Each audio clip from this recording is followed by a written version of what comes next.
All right, welcome back.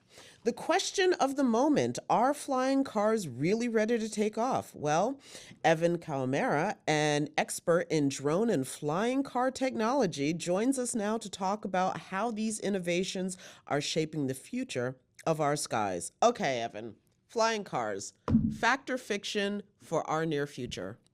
Definitely fact. In fact, by the end of this year, there's a company called Aleph Aeronautics, and they plan to produce their first flying car called the Model A. Okay, you got to give me some visuals here because is this something where we're talking just a few feet above the ground? Are we talking as high as airplanes? Are we expecting the airspace in most cities to be now the bottom of cars? What are we talking about? The best way I imagine it is, have you seen the movie Star Wars? I sure have. In the prequel trilogy, they always show Coruscant. Mm-hmm. And you know that there's these speeders and they're flying in what looks like a lane. There's some that follow behind each other. And it just makes me wonder, that's probably the altitude we're going to be seeing, like hundreds, maybe a couple thousand feet at most. All right. So tell me a little bit about what this might be. Would this be even attainable for most people? Because we've already seen some leaps forward in technology when it comes to electric cars, self-driving cars, but it's not anything that most Americans take seriously because the price is just completely out of most people's reach. Would this be something that, a family with a kid could actually like, yeah, and we're gonna put a car seat in the back of that flying car? Well, initially everything is going to be expensive. Of course. So Aleph has right now have a price tag. It's about $300,000. So obviously, it's not affordable for everybody. But if we think back to the revolution when the cars started being mass produced, Mm-hmm. only the really rich people could afford them. But everyone else had horses. As the cars got mass produced, the cost went down, and people slowly moved from horses into cars. Okay, so given what you've just told us about the very real possibility of flying cars, how do you take those same engineering principles and apply them to career success? Like, is this something that you can help people reach what seems to be right now unattainable to them, but could actually be very real in their future? I think so. And the main thing is to look at the small problems, solve those, master the fundamentals, and then slowly build in complexity. The first cars obviously didn't have AC, they didn't have radio, they just had the basic functions. Get off, like, so for the flying car, we just get off the ground, fly a few feet forward, whatever, land, keep simple. Right? Eventually, we're going to get something more sophisticated, the Model B, C, D, whatever that comes next. That's where we're going to see more amazing features, whatever the new AC feature is, we have no idea. But I think the main thing to know is that we need to start simple Mm-hmm. and build up in complexity. As engineers, we want to tackle the hard problems, but make it as simple as possible, as realistic as possible, and then go from there.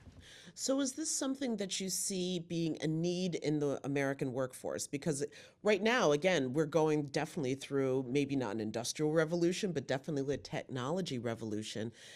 Are these the kind of skills that people are going to need to be able to master to reinvent their careers, to move forward in their careers? Some of these building block skills that you're talking about. I think we're always going to need engineers no matter what. Mm-hmm. And so if you don't master the fundamentals, you don't know physics, it's going to be hard to make a technical contribution to the latest and greatest technology, whatever that's going to be. Flying cars, AI, I mean, who knows what's going to happen. I mean, like 10 years ago, there was like hardly anyone had smartphones. Mm-hmm. But now, like, everyone has smartphones. So it just makes you wonder, like, if I know all the stuff in school and I master it as best I can, then it sets me up for success and for the next biggest and latest and greatest engineering, whatever that is. Uh-huh. So then is this something where engineers would be your ideal client? Yeah, I think so. Engineering students, young engineers, and people who are curious. Do I want to get into a STEM career? Maybe not. I don't know if I want to change careers, go into engineering. That would be the main idea. Is a STEM career something that's difficult, has been traditionally difficult or challenging for people to build? Like, I'm trying to understand, is this like something where people need these to apply these skills that they apply in their business world, but to themselves to grow their careers? Yeah, I think that the main thing is leadership is needed everywhere, Mm. and especially in engineering. It's really, really bad if you make one technical decision that takes you the wrong direction because it steers an entire project the wrong way. Mm-hmm. But if you have a leader who's technically sound, he has a good engineering background, they sometimes make the best CEOs because they have that technical mindset. So actually, an inside secret is if there's an engineering company and the top guys, the CEOs, they have a technical background, they were formerly engineers, they tend to make good decisions when it comes to technical things. Really? So, what is the one thing that you would want, especially people, young adults who are graduating with masters in engineering, etc., to consider when they take their first steps into their official careers? You're never going to get everything right the first time. And this is going to be disheartening, but it's true. 90% of what you learn in school, you won't use. 10% of what you use on the job, yeah, that's from school.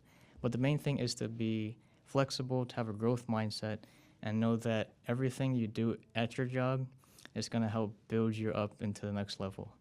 And to never be discouraged because, in fact, we're always stuck on something at any level in engineering. No matter if you just started, if you are mid-career, late career, there's always some big problem that we don't know the answer to.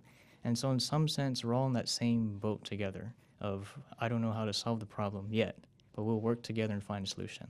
So, you too can be a flying car. Evan Kawamura, thank you so much for joining me. Thank you, Jenna. This has been great.